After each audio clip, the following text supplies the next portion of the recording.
Bonjour à tous, on va pouvoir commencer. Merci à tous, d'être connectés pour ce nouveau webinaire. Faut-il vraiment passer à Windows 11? C'est la question du jour et on va essayer, d'y répondre tous ensemble et avec vous, puisque si vous avez des questions au cours de la présentation, je vous invite, à les poser dans le chat qui est sur votre droite, donc que certains ont déjà utilisé pour me confirmer qu'ils me voient et qu'ils m'entendent. Merci à vous. Donc n'hésitez pas si vous avez des questions tout au long de la présentation ou des réflexions à partager avec nous, à utiliser le chat et on se fera un plaisir de répondre soit au fil de l'eau, soit à la fin d'une slide, si c'est le plus simple, pour, l'enchaînement de la présentation. Pour présenter ce webinaire et répondre à cette belle question: «Faut-il vraiment passer à Windows 11?» seront présents aujourd'hui et je veux bien qu'on passe à la slide suivante, s'il vous plaît. Donc moi-même, mais je ne vais pas me présenter, Antoine.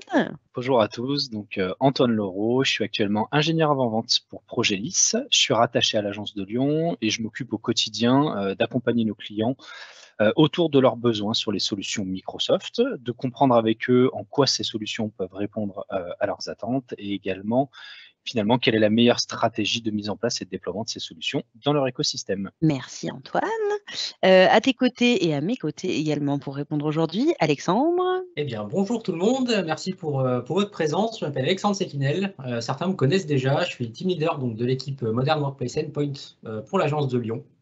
Et donc, mon équipe et moi-même, on intervient pour tout ce qui est autour de la gestion du poste de travail, de la gestion des mobiles et tout ce qui se rattache à justement les problématiques de gestion de parc. Superbe, merci Alexandre et moi-même donc du coup qui serai là pour, poser toutes vos questions à Alexandre et Antoine. N'ayez aucune pitié, ils doivent répondre absolument à tout, en moins d'1 heure. C'est le petit challenge.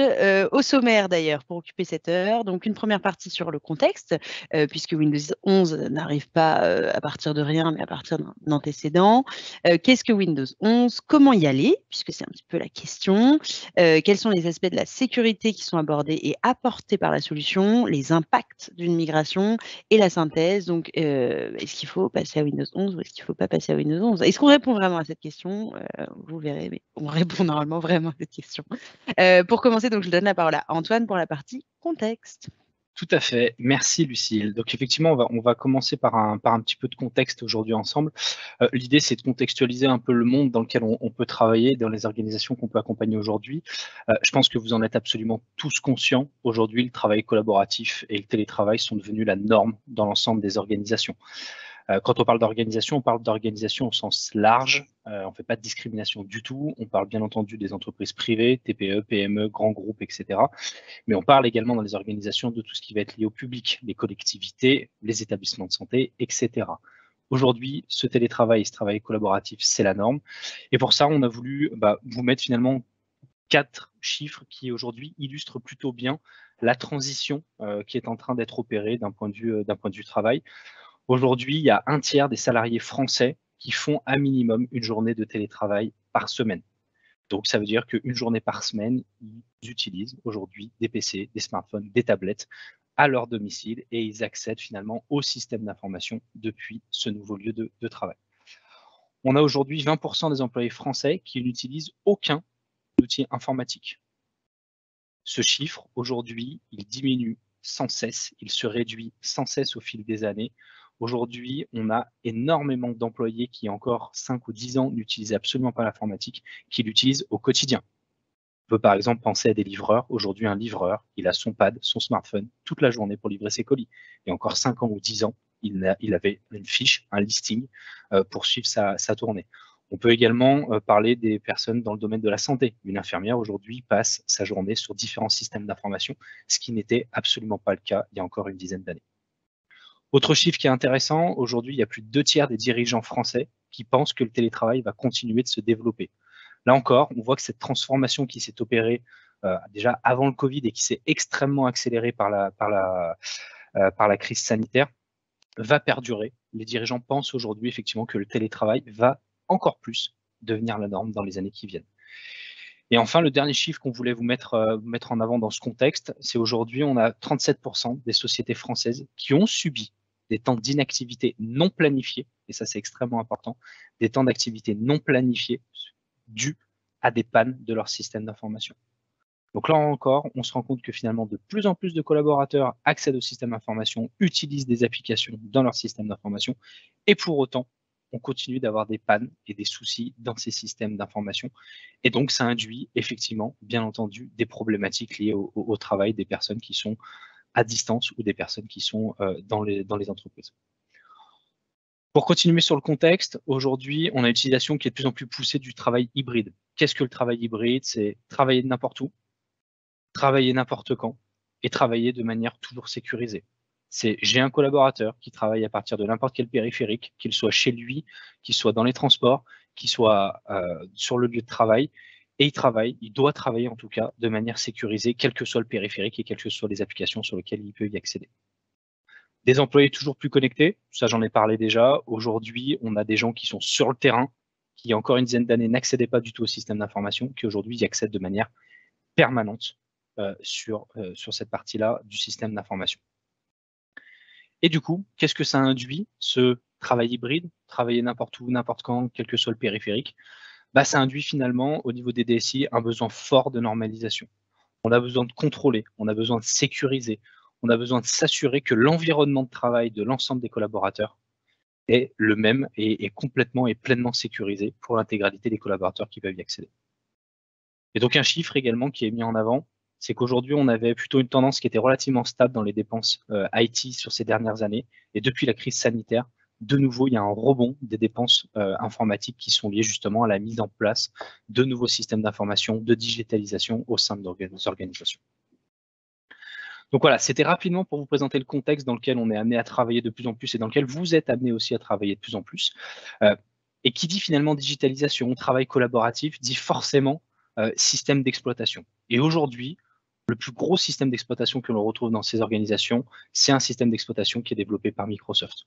On connaît tous les différentes versions qui y sont passées, des Windows 95, 98, XP, etc. etc. Aujourd'hui, le système d'exploitation qui est le plus déployé, c'est Windows 10. Et comme vous le savez déjà probablement, il y a un nouveau système d'exploitation Windows 11 qui est arrivé ces derniers mois. Et donc, c'est pour ça qu'on a fait aujourd'hui ce webinaire, pour vous expliquer en quoi le passage à Windows 11 va impacter vos différentes organisations. Et donc, pour ça, je vais laisser la parole à Alexandre qui va terminer donc sur cette partie. Parce que c'est ce que j'allais dire, Antoine, c'est bien de nous parler de télétravail, c'est bien de nous parler de télétravail collaboratif, mais le sujet du webinaire, c'est quand même Windows 11. C'est quand même Windows 11. On ne va pas nous la faire. J'en profite, Exactement. il semblerait qu'il y ait quelques personnes qui rencontrent des problèmes pour se connecter, donc n'hésitez pas à nous le dire dans le chat si c'était le cas. Mais c'est en train de se régler apparemment, donc voilà, on a un petit souci lié au direct, comme d'habitude. La parole à Alexandre pour nous mettre un petit peu plus vraiment dans le cœur du sujet, donc la partie Windows 11 et le contexte. Merci à vous deux. Forcément, qui dit contexte dit aussi fin de support. Nouvelle version de Windows implique des fins de support pour les anciennes versions. Alors, comme vous le savez peut-être déjà, Windows 7 est arrivé en fin de support le 14 janvier 2020. On a toujours des moyens un petit peu payants, forcément, pour prolonger cette fin de support. Aujourd'hui, Windows 11 est sorti depuis le mois d'octobre. Ça implique forcément une fin de support annoncée pour Windows 10. Cette fin de support annoncée, elle est placée au 14 octobre 2025. Ça permet de mettre les bases finalement sur ce webinaire pour vous montrer justement que oui, un nouveau système d'exploitation est sorti, mais est-ce qu'on doit y passer tout de suite? Pour l'instant, pas d'urgence. On en est là aujourd'hui. Voilà. Alors, une petite question, Alexandre. Ça veut dire quoi la fin de support est en 2025? Il se passe quoi en 2025? C'est la fin du monde Alors, comme c'est bien noté sur cette magnifique présentation, donc fin de support technique pour chacun des problèmes. Donc, c'est-à-dire, en gros, si on a un problème technique sur une version non supportée, nous n'avons plus de support de la part de Microsoft. C'est aussi la fin, malheureusement, des mises à jour logicielles et tous les correctifs de sécurité. Donc, encore une fois, aujourd'hui, vu que Windows 10 est encore supporté jusqu'à 2025, on a encore un petit peu de temps. Ça veut dire qu'on a aussi du support de mise à jour qui est maintenu jusqu'à au moins le 14 octobre 2025. Donc oui, ok, très clair, en tout cas sur la notion de fin de support. Du coup, ça c'est pour la partie contexte et donc le fait qu'on arrive du coup sur une potentielle fin de support de Windows 10 en 2025 et sur un lancement de la part de Microsoft qui nous avait dit le dernier Windows, ce sera Windows 10 et maintenant c'est Windows 11. Moi, je n'étais pas prête personnellement, mais bon, on s'y prépare, comme les gens qui nous écoutent. Et Alexandre, du coup, tu nous avais proposer pour commencer cette partie sur qu'est-ce que Windows 11 et présenter justement ce nouveau système. Cette petite citation que je vais te laisser commenter parce que je ne vais pas faire l'affront aux personnes qui nous écoutent de la lire. Ils peuvent la lire eux-mêmes, mais je veux bien que tu nous en dises un peu plus là-dessus. Exactement. Donc, effectivement, Panos Panay, donc le directeur des produits Microsoft, a expliqué finalement cette nouvelle version de Windows 11 et a mis justement en évidence le point le plus important qui était déjà énoncé par Antoine, la crise Covid. Forcément, on a besoin de plus collaborer, on a besoin de plus communiquer.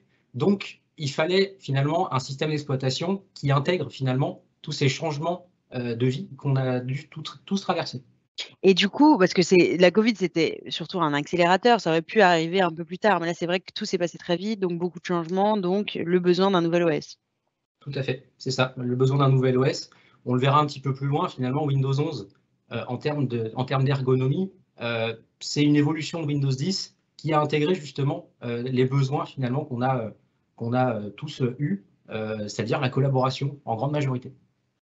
Et une tendance qui est vraiment une tendance de fond et pas seulement due à cette crise Covid qui effectivement a été un catalyseur, un accélérateur de besoin de collaboration, mais on en est tous conscients aujourd'hui.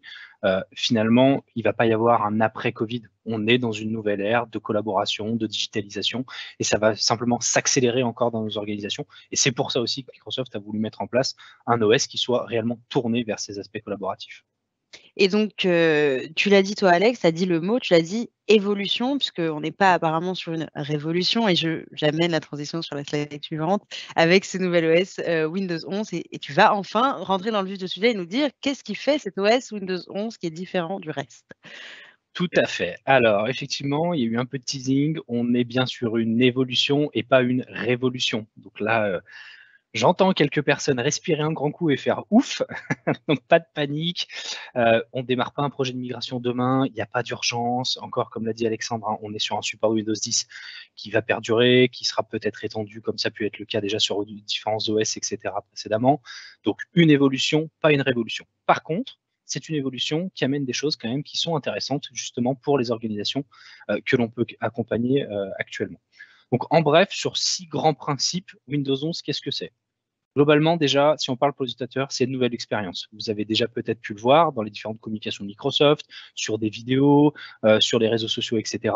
Il y a une nouvelle interface, il y a une nouvelle expérience utilisateur qui est beaucoup plus tournée vers le collaboratif. On le verra un petit peu plus tard ensemble comment ça se matérialise, mais on est sur quelque chose voilà, qui est beaucoup plus intéressant et beaucoup plus attrayant pour les utilisateurs de ce point de vue. Alors, tu tombes bien, Antoine, je te coupe parce que j'ai une question justement.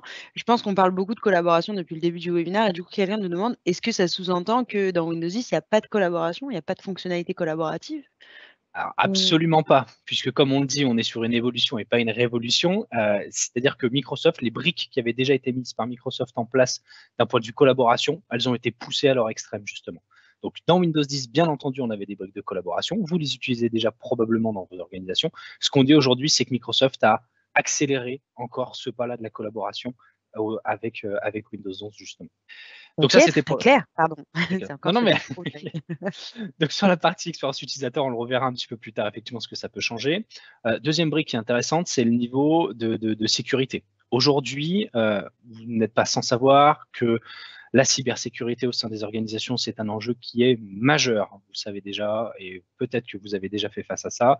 Il y a énormément d'attaques qui se produisent en ce moment sur le territoire français, sur les entreprises françaises, les collectivités françaises, etc. Donc, on a un besoin aussi d'avoir des systèmes d'exploitation qui, aujourd'hui, sont plus sécurisés que ce qu'ils pouvaient être auparavant. Et pour ça, on a toute la couche de sécurisation logicielle, mais il y a aussi besoin d'avoir une couche de sécurisation matérielle. Et aujourd'hui, les prérequis techniques pour positionner Windows 11 sur du matériel, c'est-à-dire sur un ordinateur, un PC, un portable, etc., sont plus importants que ce qu'on pouvait avoir précédemment sur les précédentes versions de Windows. Alexandre rentrera dans le détail un peu plus loin dans le webinaire, mais c'est un pan important de la migration vers Windows 11 qui nécessite effectivement des prérequis matériels supérieurs à ce qu'on avait l'habitude de voir sur des systèmes d'exploitation Windows. Autre chose qui est intéressante, c'est la partie mise à jour de Windows 11. Aujourd'hui, comme vous le savez, sur Windows 10, on a une mise à jour majeure une fois par an. Sur Windows 11, encore une fois, évolution, pas de révolution, on reste sur ce même principe de une mise à jour majeure par année. Ce qui inclut que la synchronisation du cycle de mise à jour avec Windows 10 sera exactement le même qu'avec Windows 11. Donc ce que tu veux dire, Antoine, c'est que si ça fait déjà, 1 an ou 2 qu'on est sur un cycle Windows 10 et qu'on passe à Windows 11, on n'aura pas de changement majeur sur notre gestion des mises à jour. Ce sera toujours 1 fois par an la grosse mise à jour, c'est ça? Exactement. Les systèmes de mise à jour, et Alexandre reviendra dans le détail un petit peu plus tard, mais les systèmes de mise à jour, les procédures de mise à jour que vous avez actuellement peut-être déjà sur Windows 10 sont exactement les mêmes vers Windows 11. Donc là encore, on est plus sur une évolution, sur apporter des nouvelles fonctionnalités, des nouvelles capacités au système d'exploitation, mais absolument pas à remettre en question ce qui a déjà été fait et bien fait sur du Windows 10. Justement. Ok, très clair. Pour compléter rapidement ce que dit Antoine, le fait d'avoir une seule mise à jour majeure par an, c'est arrivé courant de l'année 2021, suite à la dernière mise à jour majeure qu'il y a eu en 2021, donc la 21H2. Maintenant, le process de mise à jour s'est adapté entre Windows 10 et Windows 11. Il n'y a plus 2 mises à jour majeures par an, il n'y en a plus qu'une seule. Et donc là, on va rentrer dans la première année, on va rentrer dans ce nouveau cycle qui va impliquer forcément moins de changements dans le SI de chacune des entreprises. Tu veux dire qu'en fait, on ne peut pas vraiment être déjà habitué à avoir une mise à jour par an puisque c'est nouveau en fait. Avant, c'était 2 par an. Ce qui était déjà nouveau en fait, d'en avoir 2 par an. En fait, il y a tout le temps des nouveautés, ça change en permanence. C'est aussi une stratégie finalement. On n'appelait pas ça des montées de version, on appelait ça des mises à jour de fonctionnalités. Parce que chaque mise à jour majeure qui était en début d'année et en fin d'année venait finalement apporter son lot de fonctionnalités, de nouvelles fonctionnalités, et ne venait pas finalement changer. On ne faisait pas de migration, par exemple, on ne faisait pas de changement d'OS. C'était une version qui change sans changer vraiment le cœur du noyau de Windows. D'accord. Donc, du coup, c'était déjà des mises à jour plutôt que des montées de version comme on pouvait le faire avant entre les grosses versions Windows 7 et précédentes, j'imagine. Exactement. Tout à fait. Et donc, si on continue sur la partie Windows 11 en bref, il y a aussi la compatibilité avec les applications. Ça, c'est un point qui est hyper important pour les organisations qu'on peut accompagner. C'est que faire des applications que j'utilise sur Windows 10 actuellement? Est-ce qu'elles vont être compatibles et comment ça va fonctionner ce passage à Windows 11? Là encore, pas d'inquiétude. La très vaste majorité des applications compatibles Windows 10 sont compatibles nativement avec Windows 11.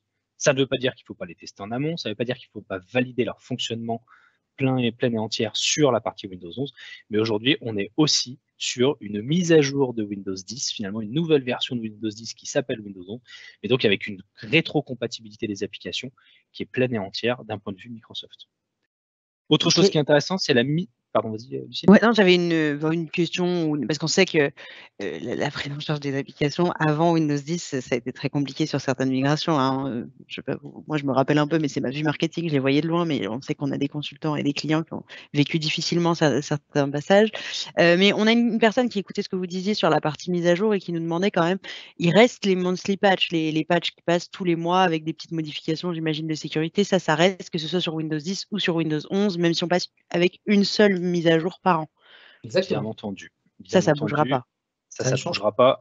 En cas de détection effectivement de failles critiques de sécurité ou autre, il y a bien entendu les patchs qui restent disponibles d'un point de vue Microsoft, qu'il faudra appliquer effectivement aux différents PC et matériels, mais en tout cas, effectivement, on a une mise à jour majeure par an. Qui est très clair. Alors, on me pose une question que je ne suis pas sûre de pouvoir bien interpréter, mais je vais tenter de vous redonner brillamment. Il y avait cependant à chaque mise à jour une fonctionnalité cwindows.hold et donc un nouveau cwindows. Je ne sais pas si c'est comme ça que ça se dit. Est-ce que quelqu'un peut répondre à cette question?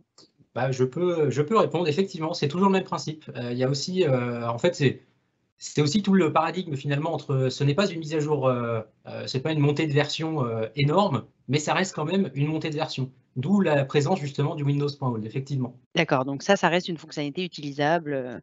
Tout à fait. Point hold. Tout à fait. C'est ça. On peut bien entendu nettoyer après avoir fait notre montée de version et qu'on peut justement automatiser après avoir fait une montée de version sur un parc entier. Ok, très clair. Tout à fait. Et donc, le point aussi, donc la mise à jour simplifiée depuis Windows 10. Donc là encore, vous l'avez bien compris, aujourd'hui, le code du cœur de Windows 10 a été repris en grande majorité sur Windows 11. Donc là encore, on n'est pas sur un nouvel OS qui est tout frais, qui repart de zéro, etc. On est bien sur une mise à jour, donc encore une fois, une évolution, mais pas une révolution. Ce qui veut dire que la très grande majorité des fonctionnalités que vous aviez pour mettre à jour vos parcs restent disponibles et pleinement fonctionnelles sur du Windows 11. Et à tous ceux qui pensent qu'on prend un billet à chaque fois qu'on ne dit pas une évolution, mais une évolution mais pas une révolution, c'est faux. Il n'y a pas d'argent qui est donné si on répète le plus de fois possible cette information, mais on va quand même vous le répéter pas mal, je tiens à le dire. Parce que je remarque que c'est un gimmick qui prend Ça forme. ressort. Ouais. Ça ressort. Ok. Et la dernière chose sur la partie Windows 11 en bref, c'était la notion de celle-ci qui est pleinement nouvelle, qui est la prise en charge native des applications Android. Donc là encore, ça va dans le sens finalement de la collaboration. Aujourd'hui, vous pourriez avoir un certain nombre d'acteurs qui sont sur le terrain, qui utilisent des PC, des smartphones sous Android et qui utilisent finalement des applications métiers directement natives sur ces appareils-là. Aujourd'hui, on va avoir la possibilité d'utiliser ces applications aussi au travers de Windows 11. Donc là encore, ça va rapprocher les deux mondes qui sont finalement les mondes opérationnels sur le terrain au quotidien et les mondes qui sont plutôt peut-être comme vous et moi dans des bureaux ou avec des supports plutôt administratifs. Alors, j'ai une question, mais je pense qu'on va y répondre un petit peu plus tard. Je vous l'énonce quand même, mais je crois qu'on a une slide sur le sujet.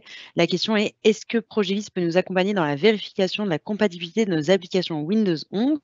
On avait utilisé auparavant l'utilitaire Windows 10 Analytics, qui était d'ailleurs proposé par Microsoft avec des assessments. Existe-t-il son équivalent pour Windows 11? Je ne sais pas si vous voulez prendre la question tout de suite ou on répond tout à l'heure. On va y répondre juste après, mais effectivement, oui, c'est pas exactement le même outil, c'est dans le même genre, mais oui, on va y répondre juste après. Allez, avançons alors, c'est parti. Avançons. Et donc, pour rentrer un petit peu plus dans les nouveautés, ce qu'on pouvait aussi vous présenter, déjà d'un point de vue interface, il y a la notion effectivement de gestion multi-fenêtre, alors qui était un peu erratique sur les précédentes versions de Windows. Aujourd'hui, on travaille de plus en plus quand même avec des grands écrans et l'idée, c'est d'avoir quand même plusieurs applications en fonction de ce qu'on est en train de faire. Moi, personnellement, j'aime beaucoup avoir mon Outlook sur la partie gauche et puis mon Teams sur la partie en bas à droite d'un point de vue collaboration. Aujourd'hui, on a la possibilité avec Windows 11 d'aller conserver justement ce fenêtrage, cette configuration de fenêtre, ce qui veut dire qu'à partir du moment où je veux rentrer dans un mode de collaboration, ça va automatiquement me rouvrir les 2 ou 3 outils que j'utilise le plus pour la collaboration. Donc, fonctionnalité assez simple, assez basique, mais qui, pour l'utiliser au quotidien, est extrêmement pratique et très, très plébiscité par nos clients. Autre nouveauté, ça je pense que vous l'avez déjà vu, ça a fait un peu de vague, un peu de remous à la sortie de Windows 11 quand Microsoft a communiqué dessus. C'est la disposition. Moi, j'ai ouï dire que ça ressemblait un peu à un éditeur avec une pomme sur le logo. Je vois pas. Je vois absolument pas. Effectivement, c'est ce nouveau menu démarrer qui est maintenant centré, au milieu de la barre des tâches. Alors, petite information si vous n'êtes pas au courant, dans une des dernières versions de Windows 11, on peut de nouveau, si l'on souhaite, ferrer à gauche le menu démarrer. Donc pour ceux d'entre nous qui voulaient absolument pas l'avoir au milieu, on peut revenir en arrière, c'est possible. Pour ceux qui n'aiment pas les pommes, on peut effectivement ferrer à gauche le menu démarrer et donc retrouver un petit peu ce qu'on avait sur du Windows 10 ou précédemment. Mais globalement, ce menu démarrer, il a changé. Là encore, il s'adapte beaucoup plus à des aspects collaboratifs. Donc, il va nous présenter les premières applications, les applications qu'on utilise le plus, bien entendu. Et il va aussi avoir le principe de recommandation de fichiers, donc tous les fichiers ou tous les documents sur lesquels on travaille au quotidien et sur lequel on est amené à collaborer le plus facilement et le plus rapidement possible. Donc voilà pour ce menu démarrer qui cache d'autres trucs et astuces et d'autres choses bien sympathiques. Je suis contente parce que je voulais pas l'avoir au milieu, donc ça très bien. J'ai bien fait d'attendre cette mise à jour. Je pourrais te le ferrer à gauche si tu veux. Ça me ferait plaisir, oui. Alors, malheureusement, pour ceux qui aiment la voir en version verticale sur les côtés de l'écran, c'est plus possible. Exactement. Et voilà, Alexandre, toujours porteur de bonnes nouvelles. On adore. Je suis désolé, mais je suis là pour ça. Ok, une autre nouveauté? Ouais, sur les quatre autres nouveautés qu'on voulait vous mettre en avant aujourd'hui. Donc sur l'interface, Microsoft a pris le pas déjà depuis Windows 10 de simplifier les interfaces utilisateurs globalement et continue sur cet aspect-là. Aujourd'hui, un utilisateur lambda, il va avoir plus de mal, entre guillemets, où il va de moins en moins se retrouver dans les menus de sous-menus, de sous-menus pour paramétrer. Les principales fonctionnalités comme démarrer le Bluetooth, démarrer le Wi-Fi, etc., vont se retrouver directement accessibles par l'utilisateur. Donc, on va avoir une interface qui est beaucoup plus épurée, là encore, qui peut se rapprocher peut-être de la pomme, mais globalement, on va vers une interface utilisateur qui est beaucoup plus sympa à utiliser, beaucoup plus simple à prendre en main. On a la Alors notion attends, j'ai une question pour toi juste Antoine, désolée, je te coupe.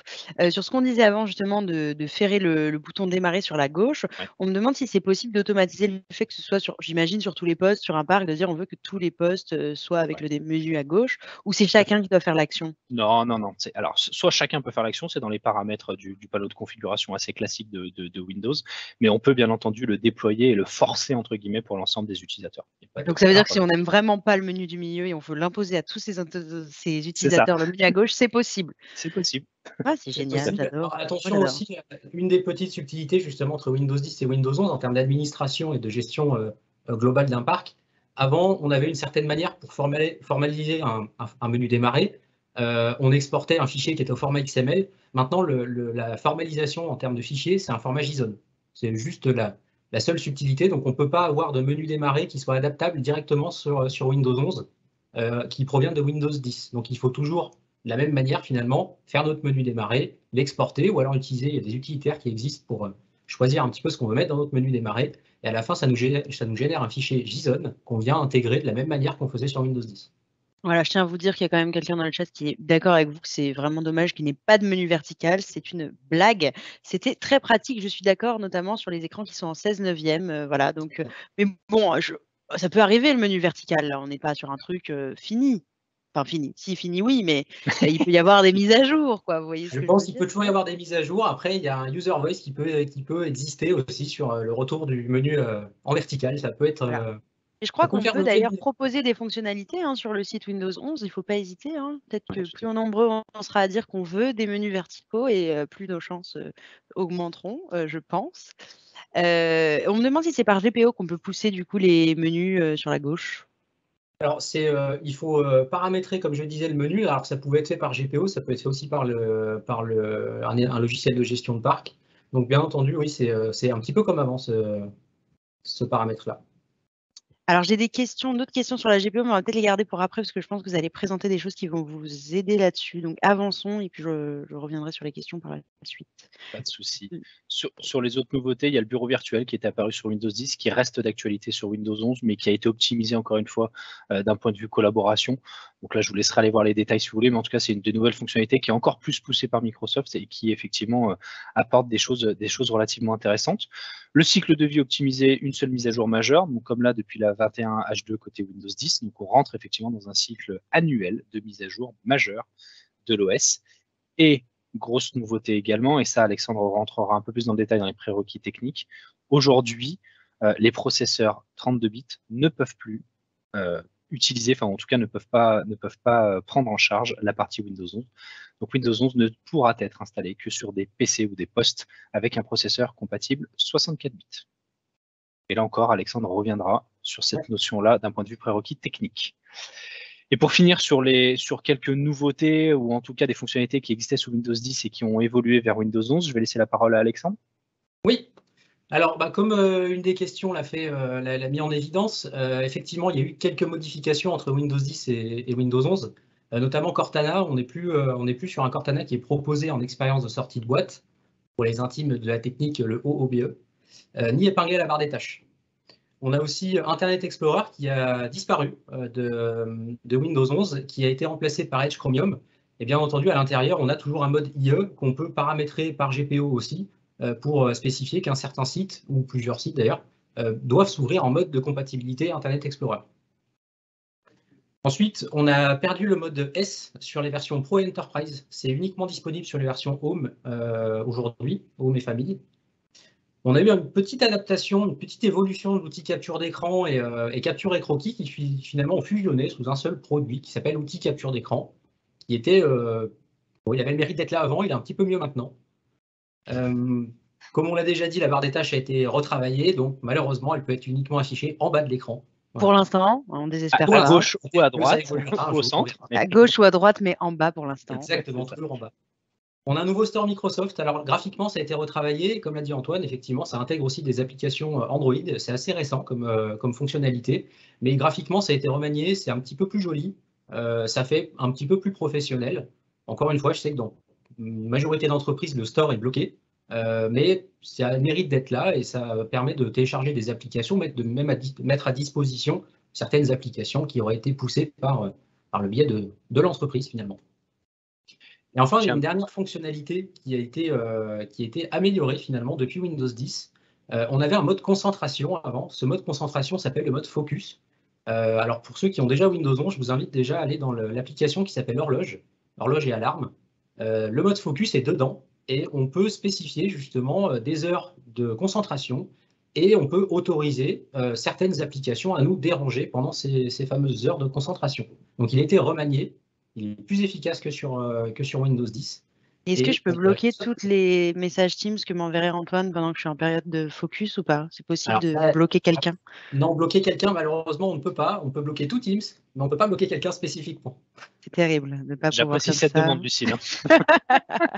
En toute amitié, bien entendu. Ok, cool, pardon. Peut-être, Alexandre, si tu reprécisais ce qu'est le mode S. Je sais qu'il y a pas mal de nos clients qui ne sont pas forcément familiarisés avec le mode S de Windows qui existait précédemment. Le mode S, pour généraliser très fortement, c'était un mode assez épuré de Windows 10. Voilà, c'était comment on peut, je ne sais pas exactement comment définir ce mode-là, mais disons que c'était un mode de Windows qui était quand même beaucoup plus épuré par rapport aux autres versions et qui fonctionnait forcément plus vite, qui avait besoin de moins de fonctionnalités, moins de ressources système. Donc voilà, c'était un mode un peu light, on va dire ça comme ça. Moi, j'ai une question au sujet du store. Tu parlais du fait que Windows 11 est compatible Android, ou en tout cas qu'il y a certaines applications Android qui sont disponibles dans le store. On me demande s'il y a aussi le Play Store Android. Est-ce qu'il est accessible depuis Windows 11? Non, ce n'est pas le Play Store Android. C'est des applications qui ont été publiées sur le store Microsoft, mais ce n'est pas le Play Store Android. Ok, clair. Il y aura bien 2 magasins d'applications distincts et il faudra effectivement que les éditeurs des applications Android actuelles publient leurs applications au sein du portail Microsoft pour que ces applications soient utilisables au travers de Windows 11. Autre question sur le store, est-ce que le Windows Store pourrait être privé pour mettre à dispo que des applications spécifiques? Alors, je pense pour limiter l'accès aux applications des utilisateurs, en tout cas. Il y a eu quelques changements dans les stratégies de Microsoft. Le store privé, pour l'instant, n'est pas prévu de revenir. Ok, tant pis.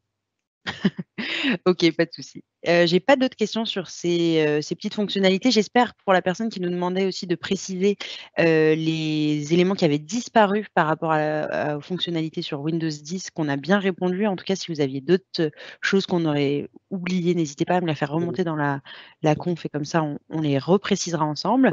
Et se pose donc... Il y en a forcément des petites... On n'a pas forcément pu tout lister sur ce PowerPoint parce qu'on aurait perdu, je pense, la moitié des participants. Mais oui, il y a ça aurait été bien dommage. Voilà. C'est sur les sites de Microsoft. Ouais, s'il y a d'autres questions, soit nous les mettre, soit oui, on mettra peut-être un lien, mais en tout cas, on a voulu couvrir les plus grosses ou les plus marquantes selon nous. Donc, la question que nous entendions tous, maintenant qu'on a bien compris ce que c'est que Windows 11 et comment ça marche, et je sais qu'il y en a auxquels on n'a pas répondu à vos questions, mais je les garde sous le coude parce que je sens qu'Alexandre et Antoine vont expliquer ce que vous aviez demandé, puisque la question est simple, comment aller vers Windows 11 ?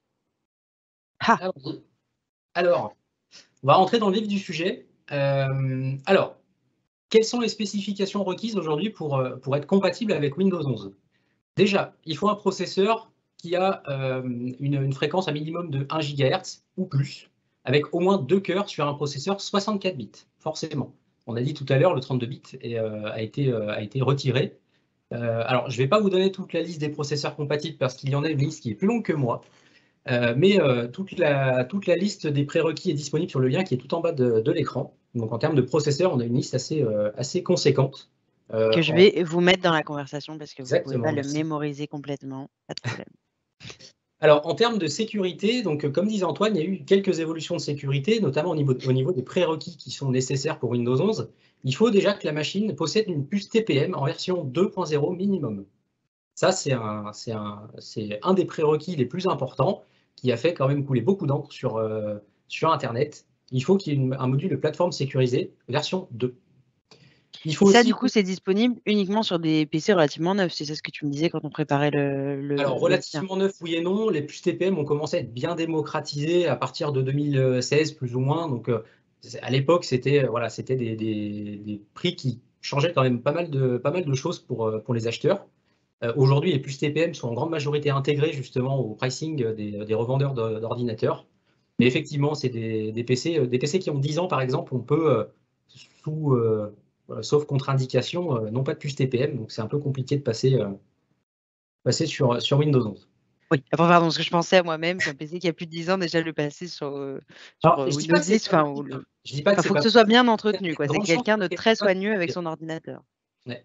Au niveau du firmware, donc il faut que le firmware accepte le démarrage sécurisé compatible UEFI. Donc pour les connaisseurs, le Secure Boot. Il faut que la machine possède 4 Go de RAM minimum.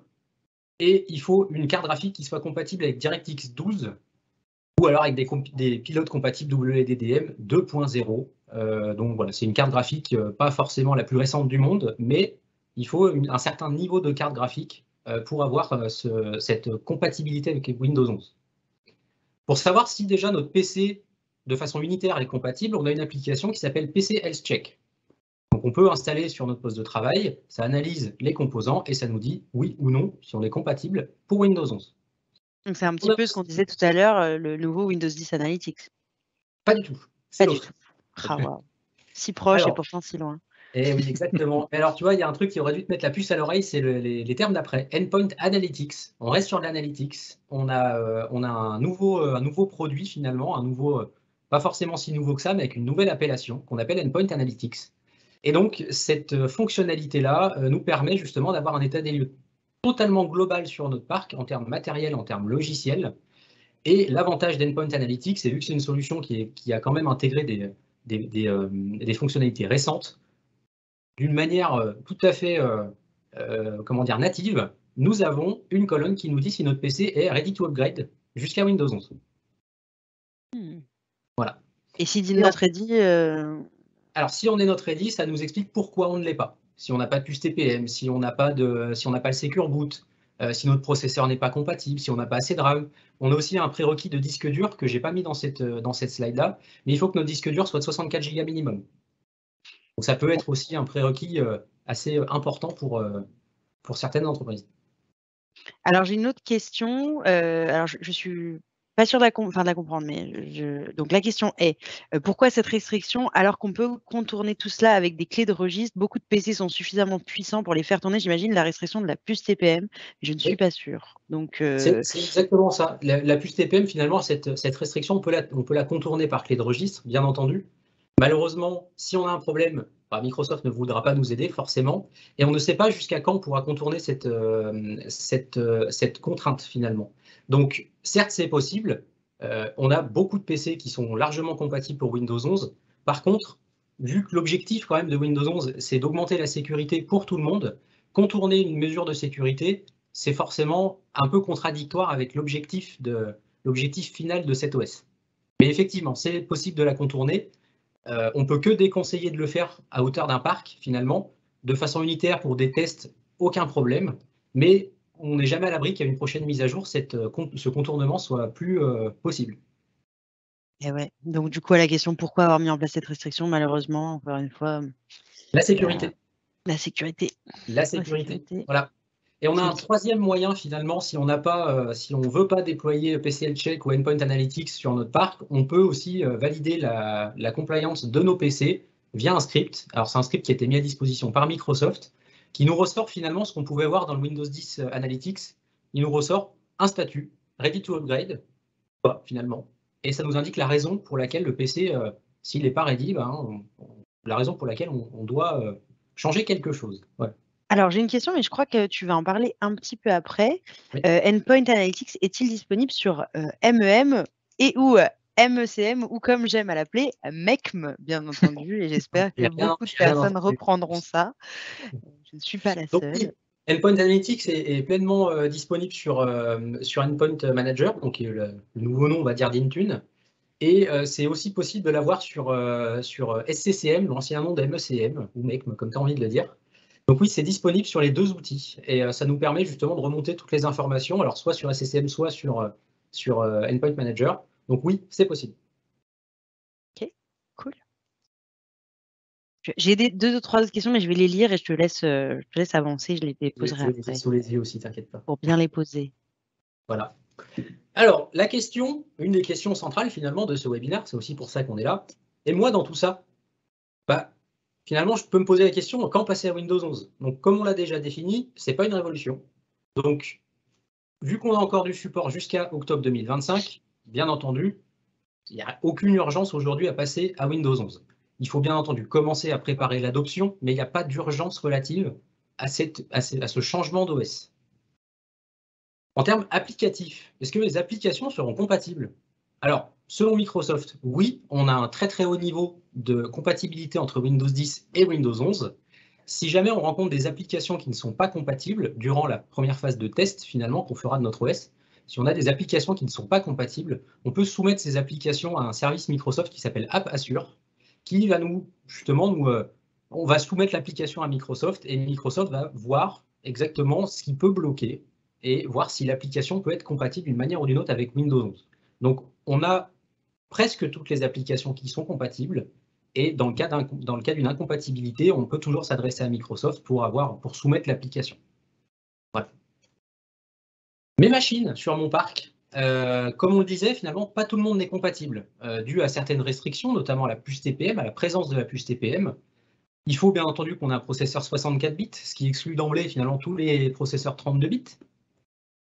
Et par rapport à mes machines existantes, que je voudrais finalement migrer vers Windows 11, le prérequis minimal pour passer sur Windows 11 via une espèce de mise à jour un petit peu plus poussée qu'une mise à jour, serait d'être à minima sur Windows 10 20.04. 20.04, c'est la première version de l'année 2020. Voilà, première version majeure de l'année 2020. D'avril 2020, d'où le 20.04. Avril 2020. Alors en vrai, elle est sortie en mars, mais la date d'avril. Oui, mais c'est une spécificité. Mais du coup, ce que tu veux dire, Alex, c'est que si on est sur Windows 7, on ne peut pas aller directement sur un Windows 11. Non, on ne peut pas aller sur un Windows 11. Il faut d'abord faire un premier pas vers Windows 10 20.04 minimum. Alors le mieux, c'est de passer sur la toute dernière version de Windows 10 au moment où on voudra passer sur Windows 11 et après rebasculer tout de suite vers Windows 11. C'est une petite gymnastique, hein, quand même. Petite gymnastique qui a déjà pu être fait dans les différents projets de migration qu'on a pu mener, notamment par exemple entre Windows XP et Windows 10. On pouvait automatiser finalement tout ce process-là en passant de Windows XP à 7, puis de 7 à 10. D'accord, donc gymnastique maîtrisée, somme toute, c'est ça qu'on veut se dire. Gymnastique maîtrisée à partir du moment où on utilise les bons outils. Ok, voilà. Clair. Finalement, de quoi ai-je besoin pour basculer vers Windows 11? Alors déjà, forcément, on a besoin d'un outil d'inventaire, parce qu'il faut savoir finalement quelle est la proportion de notre parc qui est déjà compatible, et pourquoi les autres postes ne sont pas compatibles.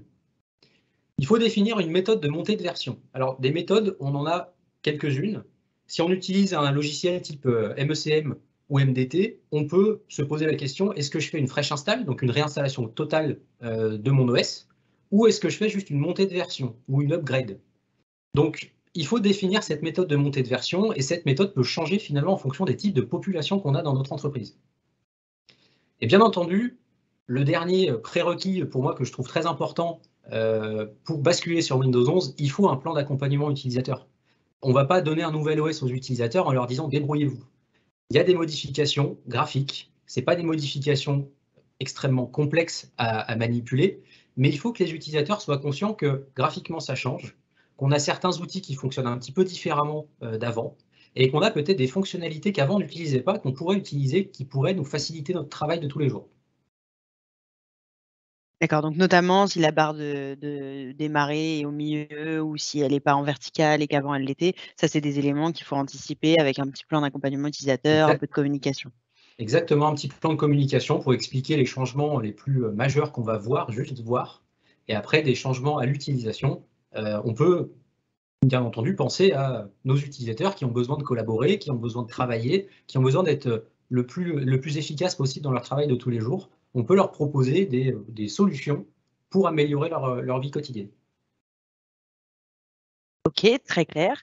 Alors j'ai pas mal de questions, mais alors pour certaines personnes, je voudrais bien, si vous pouvez des fois me contextualiser un petit peu vos questions, parce que je pense que quand vous nous écoutez, vous réagissez en disant 2 mots et la question vous semble claire.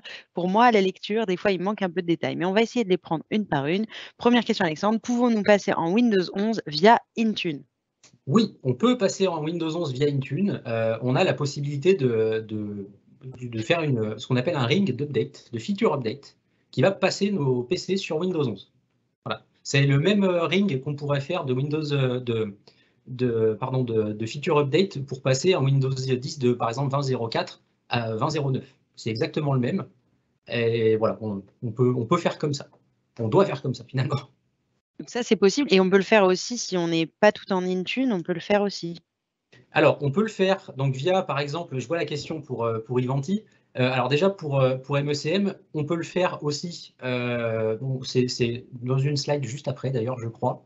Dans MECM, on peut choisir, on a 3 modes finalement qui existent. Alors, j'ai déjà parlé des 2 premiers modes qui sont la feature upgrade, donc l'upgrade de notre OS, ou la fresh install, donc la réinstalle de notre OS.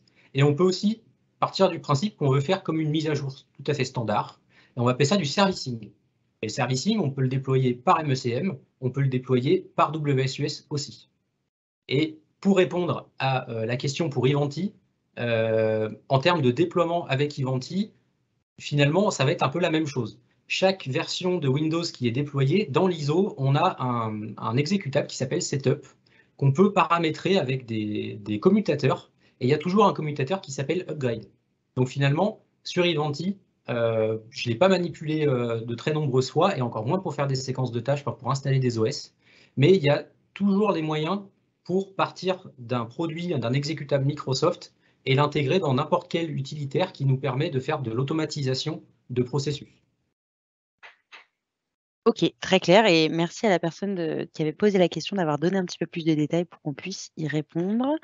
Je te propose Alexandre, parce que le temps passe, il est 14h47 et on ne reste plus que 13 minutes et on a plein de questions. C'est qu'on avance un peu sur la presse et puis après on traitera toutes les questions. Exactement. Alors pour compléter ce que je disais jusqu'à maintenant, donc si j'utilise une solution on-prem type SCCM, MECM, MDT, WSUS ou n'importe quel autre outil, on a besoin forcément d'avoir un certain niveau de mise à jour. Donc pour SCCM ou Configuration Manager, on a besoin de la version 21.07 ou de MDT version 84.56 qui est la dernière version en date. On a besoin de Windows ADK version 21.07 minimum aussi. Pour basculer, justement, pour déployer notre mise à jour, on peut passer par le servicing. Donc le servicing, c'est déployer la montée de version comme si on déployait une mise à jour standard. Et ensuite, on peut aussi utiliser une séquence de tâches ou une TS, task séquence, d'upgrade ou de fresh install. Si j'utilise une solution cloud type Endpoint Manager, on va rester sur des solutions Microsoft, on est là aussi pour ça aujourd'hui, on peut créer une règle de mise à jour de fonctionnalités tout à fait basique qui va nous permettre de basculer nos postes sur Windows 11. Et sur mon AD, pour répondre à quelques questions que j'ai vues passer, aujourd'hui, la majorité des ADMX Windows 10 sont déjà compatibles avec Windows 11. Il y a un pack d'ADMX qui existe pour Windows 11. Attention, tout de même, les paramètres ADMX Windows 11, dans certains cas, sont incompatibles avec ceux de Windows 10. Donc, notre recommandation, c'est de paramétrer finalement nos ADMX pour ne pas, quand on va créer notre GPO finalement, pour ne pas les taper sur le Central Store. On peut le paramétrer par clé de registre. On va installer nos ADMX sur un poste ou un serveur, on paramètre nos GPO, et à partir du moment où l'OS Windows 11 devient majoritaire dans notre parc, à ce moment-là, on met à jour notre Central Store. C'est malheureux aujourd'hui, on en est là, je pense que ça devrait changer, mais certains paramètres de Windows 11 ne sont pas applicables à Windows 10. Par contre, pour la plupart de Windows 10, je vais donner un chiffre sans trop m'avancer, mais je dirais 95% des paramètres de Windows 10 sont déjà compatibles avec Windows 11. Donc on peut paramétrer déjà une majorité de fonctionnalités avec des ADMX Windows 10 sur Windows 11. Donc là, tu répondais, Alexandre, à plusieurs questions qui nous ont été posées. Donc la première personne qui nous disait avoir lu que les modèles de stratégie du groupe ADMX de Windows 11 sont différents de ceux de Windows 10 et surtout ne peuvent cohabiter dans le même magasin central. Donc ça, c'est ce que tu disais. Et donc, tu viens d'expliquer comment gérer la transition. On avait aussi une question qui nous disait, donc, et faut-il revoir la totalité de ces GPO? Est-ce que tu sais, non, pas forcément la totalité. Pas totalement, oui, effectivement, c'est pas la totalité qu'il faut revoir. On a une grosse proportion de paramètres qui sont déjà compatibles avec Windows 11. Ce qu'il faut juste, il faut juste faire attention, dès qu'on déploie les ADMX Windows 11 sur notre Central Store, ça arrive à chaque montée de version d'ADMX aussi. Des fois, il y a des paramètres qui peuvent changer, donc changer d'appellation, changer d'emplacement, voire même complètement disparaître. Donc, il y a des solutions qui existent pour comparer finalement des modèles de jeu de GPO pour nous dire qu'est-ce qui n'existe pas finalement dans le modèle de GPO qu'on a choisi. Ok, clair. Donc ça, c'était pour les questions liées au GPO. J'ai aussi une question sur le servicing. Fonctionne-t-il bien par WSUS, WSUS, je ne sais pas comment ça, WSUS, voilà, j'essaie toujours de le dire en un mot, mais ça ne marche jamais. Une fois le poste upgradé, est-il bien stable, Effectivement, il est bien stable. Alors, de ce que j'ai pu observer sur, déjà sur mon poste et puis sur le poste de quelques collègues aussi, Via le servicing, c'est stable.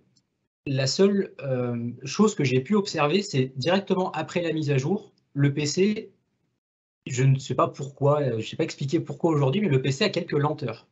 Quelques heures plus tard, il fonctionne très bien et il est complètement stable. Voilà. Donc il y a à mon avis, il y a une phase de reconfiguration qui doit survenir. Ça peut durer quelques minutes ou quelques heures, mais après, oui, le PC est complètement stable après le servicing. Pour rappel, le servicing, pour ceux qui ne savent pas, c'est le fait de passer une mise à jour, de monter de version finalement comme une mise à jour standard. Donc déployer n'importe quel fichier de mise à jour, finalement c'est une montée de version, ça va nous faire changer de version de Windows. Ok, clair, parce que ça, apparemment, c'était pas vraiment le cas quand on avait l'exemple de Windows 7 vers Windows 10. C'est ce que me dit la Oui, personne qui ça pose exactement. la Windows question. 7 vers Windows 10, on était vraiment sur une refonte assez importante de l'OS. On ne pouvait pas passer nativement comme ça de montée de version de Windows 7 à Windows 10. On était obligé de faire une upgrade, donc via l'ISO finalement de Windows 10, ou alors de faire une fraîche install avec toujours l'ISO de Windows 10. Magnifique, Alexandre, merci. En avant pour la partie sécurité. Ouais. J'essaie de faire passer le temps plus vite pour qu'on arrive à traiter toutes les questions, mais voilà, pardon. Donc, comme on l'a dit jusqu'à maintenant, Windows 11 égale sécurité. On ne pouvait pas faire ce webinaire sans parler de sécurité. Alors, je vais un petit peu enfoncer des portes ouvertes parce que la plupart des choses que je vais énoncer aujourd'hui étaient déjà disponibles dans Windows 10. Par contre, c'est bien entendu adapté à Windows 11 et c'est extrêmement recommandé d'utiliser ces systèmes-là dans Windows 11. Bien entendu, toute la suite de sécurité de Microsoft, elle comprend beaucoup d'outils. On peut avoir Exploit Guard, Credential Guard, voilà, on peut avoir juste Windows Defender, tout à fait basique. Donc on a extrêmement beaucoup d'outils qui nous permettent de sécuriser finalement notre OS.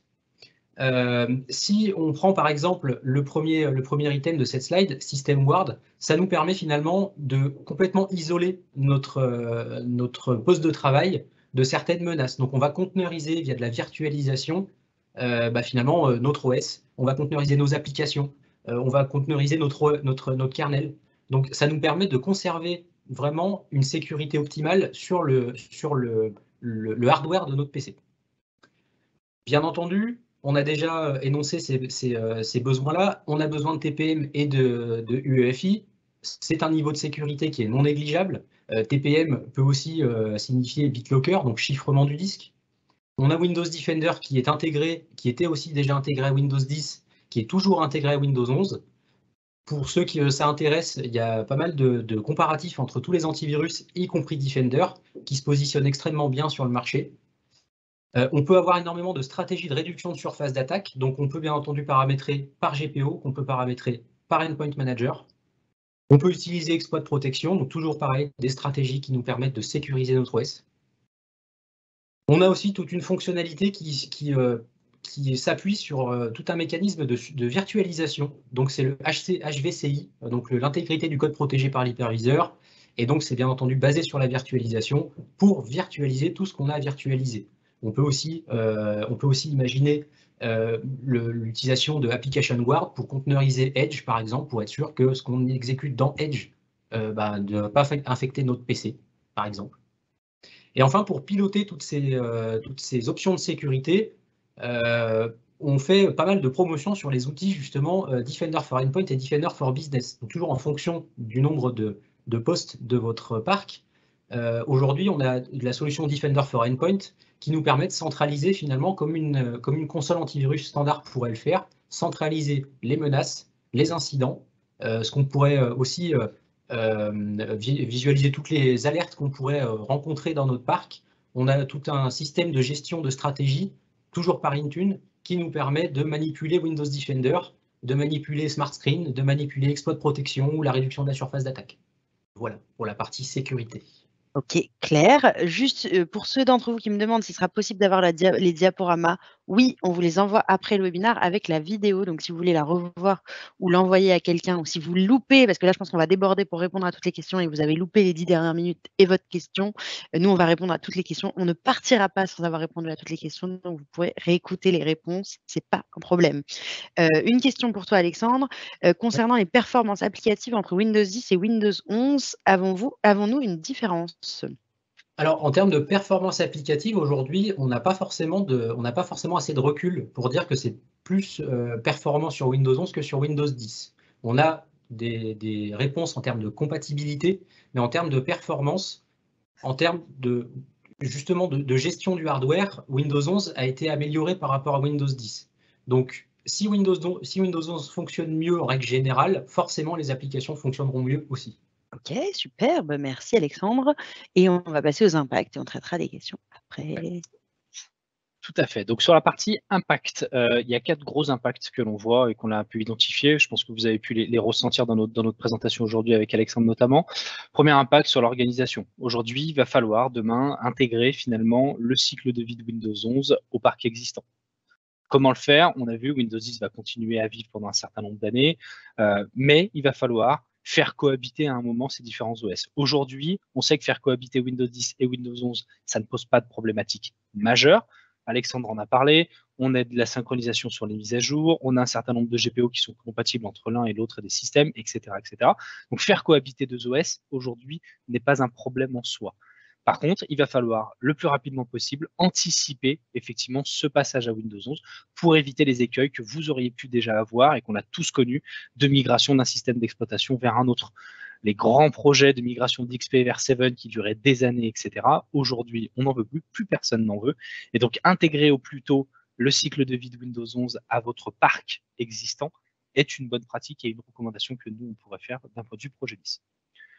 Autre impact important sur les utilisateurs finaux, on en a déjà parlé, c'est un nouveau système d'exploitation avec des nouveautés, notamment d'un point de vue utilisation, collaboration, etc. Anticiper au maximum le changement, expliquer pourquoi aujourd'hui il y a un nouveau système d'exploitation pour des notions de collaboration, pour des notions de sécurité, etc., etc. Donc là encore, un impact utilisateur qui n'est pas à négliger et qui est à prendre en compte et à anticiper le plus tôt possible lors justement du renouvellement, par exemple, de parc machine. Alors, j'ai une question, Antoine, et je te coupe parce qu'elle tombe pas mal avec ce que tu dis.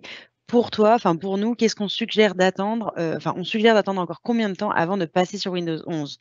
La réponse, c'est de ne pas trop attendre, de commencer à le faire petit à petit, en fait. C'est ça. En fait, ce qu'on va conseiller, nous, et on en reparlera un petit peu dans la synthèse, ce qu'on va conseiller, c'est de faire en fait une mise à jour au fil de l'eau. Aujourd'hui, par exemple, vous allez renouveler des parcs machines. Ce parc machines vont comporter, par exemple, des puces TPM, des processeurs 64 bits qui vont être compatibles vers Windows 11. À ce moment-là, effectivement, pourquoi pas prendre cette initiative de passer à Windows 11 sur les nouvelles machines, tout en continuant effectivement à faire vivre et à faire cohabiter Windows 10 avec Windows 11. Et au fur et à mesure du renouvellement finalement de votre parc machine sur les 2, 3 ou 4 prochaines années, vous allez faire passer tout votre parc existant sur du Windows 11.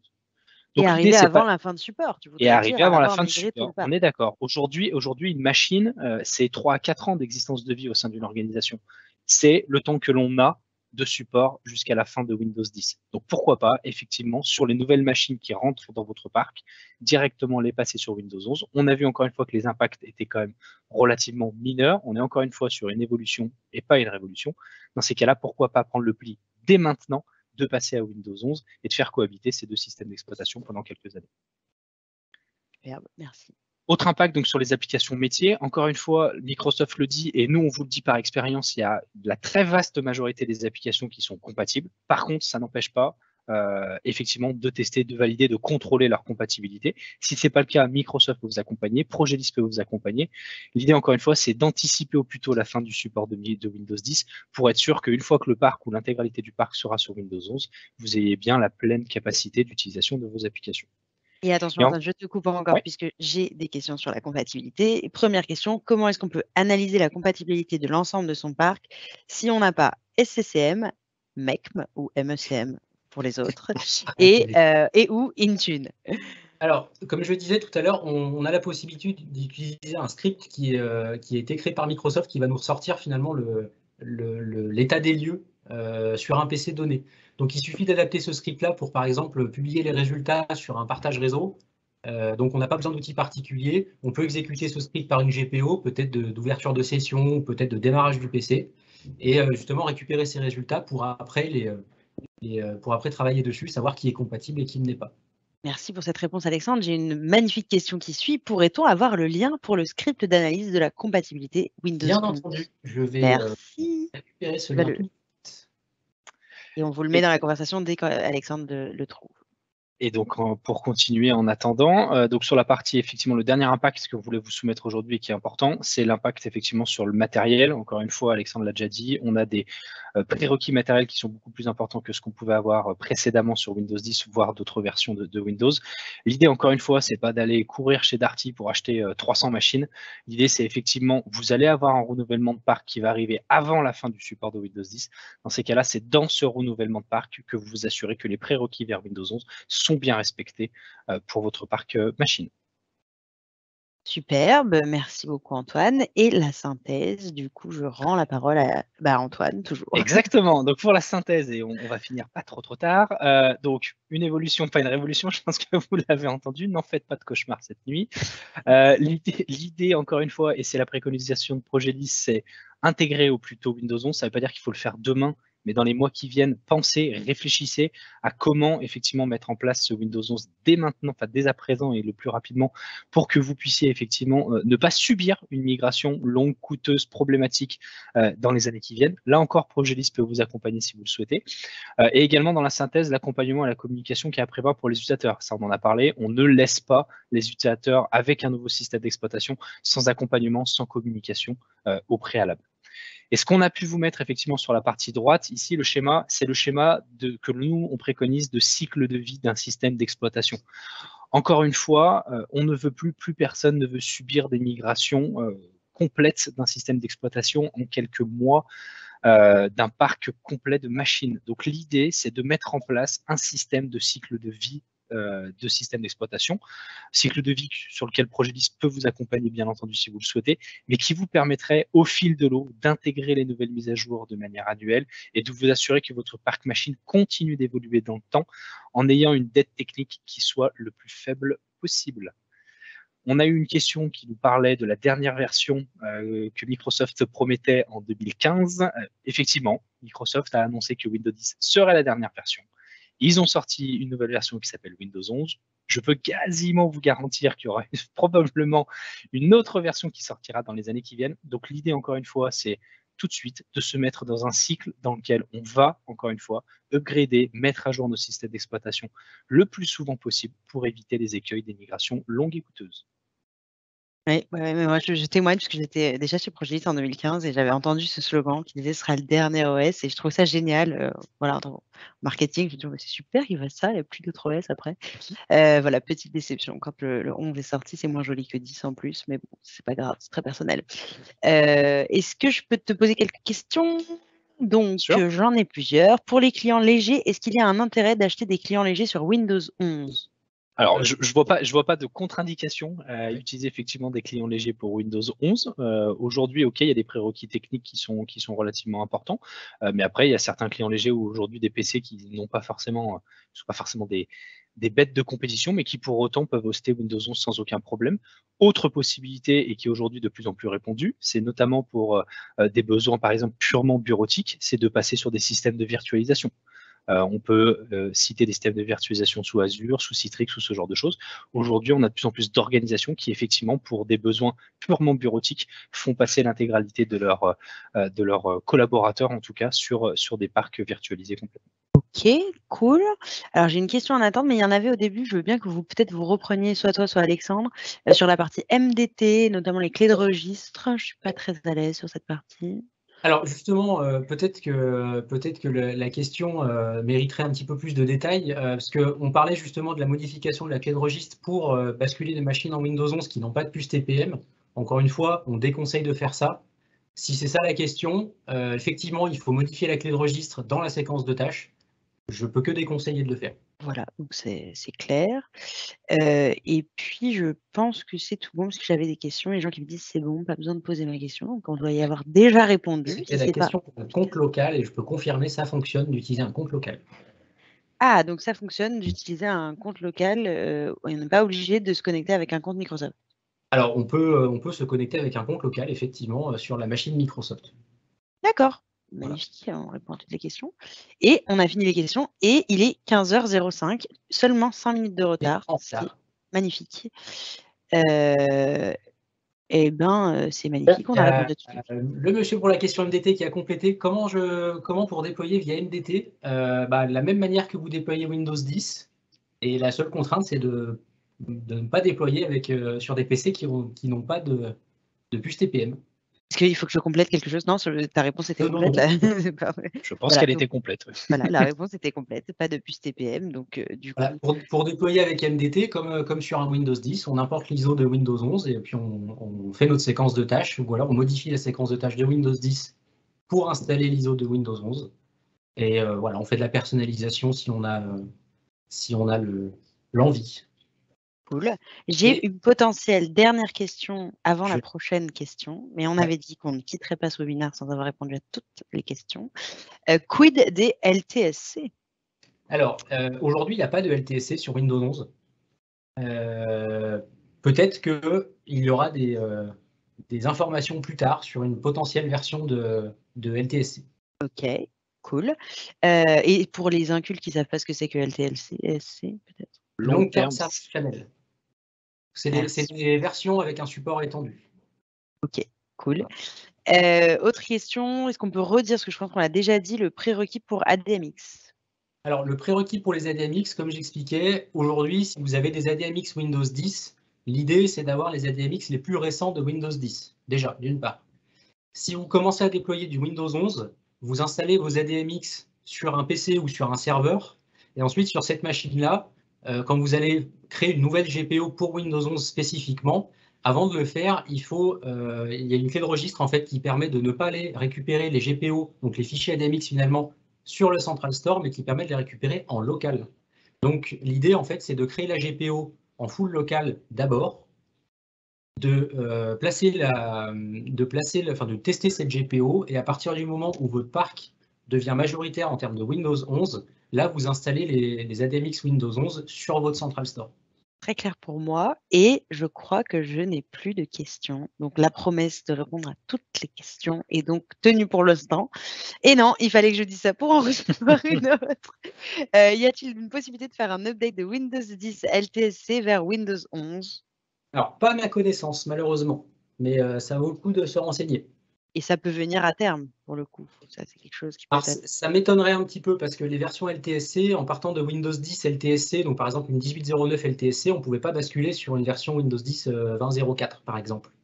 Donc c'est une espèce de branche un petit peu subsidiaire de Windows 10. Donc si c'est pareil pour Windows 11, finalement on ne pourra pas revenir à un mode un peu normal. Là, je conseille plutôt de faire une fraîche install. C'est parti pour une fraîche install, c'est très clair. Et ben écoute, je crois que j'ai plus de questions. S'il y en a une qui arrive, on la traitera après. Je vous enverrai un petit mail. Voilà. En tout cas, merci beaucoup de nous avoir suivis. Merci beaucoup Antoine et Alexandre d'avoir répondu à toutes les questions. Merci. Et puis, bel après-midi à tous. Bon après-midi. Merci à tous, bon après-midi, à bientôt. Au revoir.